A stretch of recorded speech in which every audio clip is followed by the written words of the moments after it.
शब्द है, ओम शब्द में 3 अक्षर है, आ, उ और म। ये तीनों अक्षर ऐसे हैं जिन्हें बोलने के लिए जिह्वा की आवश्यकता नहीं पड़ती। यदि किसी व्यक्ति की जबान काट दी जाए ना, तो भी वो आ, उ और मां बोल सकता है। कोई व्यक्ति गूंगा है जन्म से, तो भी आ, उ और मां का उच्चारण करता है। और ये 3 ऐसे अक्षर हैं जो हमारे नाभि, कंठ और संपूर्ण ऐसे उससे उत्पन्न होते हैं।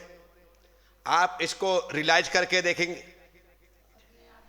जब हम इनका रियलाइज करते हैं, जब हम इनको उपयोग करते हैं, तो अभी हमने क्या कर दिया, जब हम ओम की ध्वनि लगाते हैं तो ऐसा कर रहे हैं। आपको ओम शब्द को संयुक्त ना करके इसकी संधि कर देना है, और संधि करने के पश्चात आप अपनी श्वास को सबसे पहले टाइमर से, टाइमिंग से मिला लो कि मेरी जो सांस है वो 30 सेकंड तक चलती है, मेरी सांस है वो 25 सेकंड तक चलती है, मेरी सांस है वो 20 सेकंड तक चलती है। अब मुझे क्या करना है, मुझे तीनों अक्षरों का उच्चारण करना है। यदि 30 सेकंड है तो 10 सेकंड मुझे आ बोलना है, 10 सेकंड मुझे उ बोलना है, और 10 सेकंड मुझे मां बोलना है। हम इस प्रकार से मुद्रा लगा करके बैठे, और मुद्रा लगा करके बैठने के पश्चात जब बोलना प्रारंभ करते हैं तो एक दीर्घ श्वास ली जाती है। दीर्घ श्वास लेने के पश्चात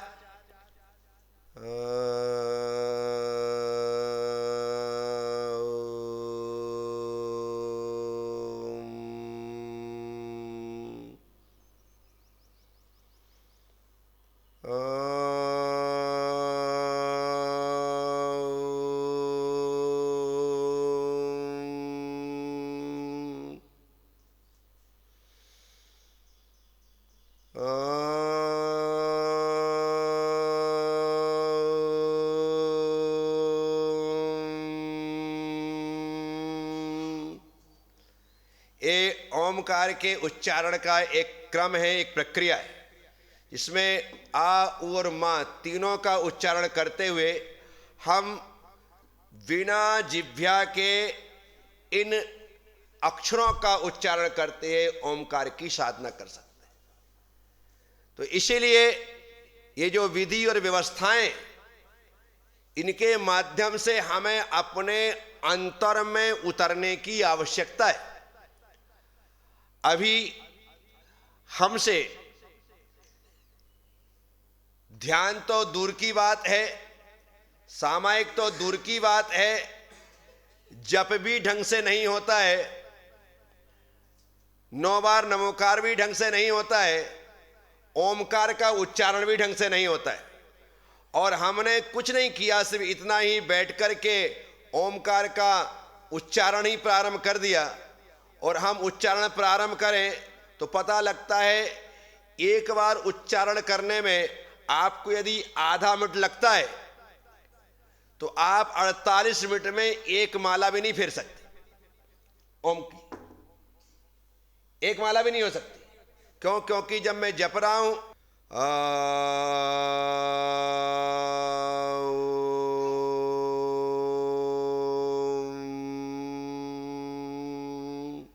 ऐसे 30 सेकंड यदि लगे तो एक बार गैप देने के बाद 1 मिनट में मुश्किल से हमारे द्वारा 2 बार होता है,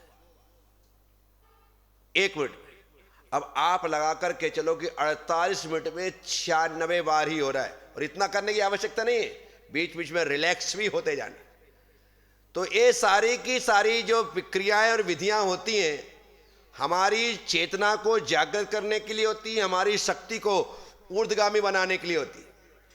और हमने कभी भी चेतना की जागृति के लिए और अपनी शक्ति को ऊर्ध्वगामी बनाने के लिए कोई प्रयास किए नहीं है। इसी कारण से हमारा जो चित्त है, हमारा जो मन है, वह संसार में ही रचा पचा रहता है, अपनी आत्मा में और अध्यात्म की ओर हमारा कभी ध्यान जाता ही नहीं।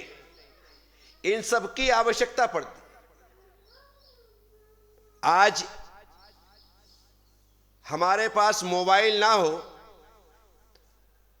या एक दिन नेटवर्क ना हो या एक दिन चार्ज ना हो तो ऐसा लगता है जैसे हम ही डिस्चार्ज हो गए। जबकि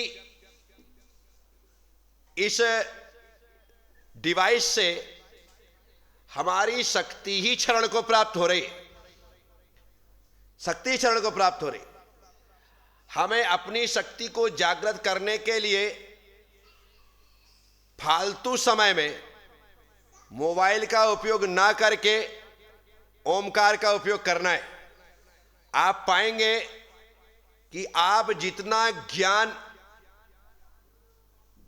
गूगल, व्हाट्सएप, इंस्टाग्राम, फेसबुक इनसे प्राप्त नहीं कर पा रहे हैं, उससे ज्यादा ज्ञान तुम्हारे भीतर से प्रकट हो जाएगा। क्योंकि हमने अभी तक जितना ज्ञान लिया है सब उधार लिया है, अपने भीतर से हम कुछ प्रकट करना जानते नहीं।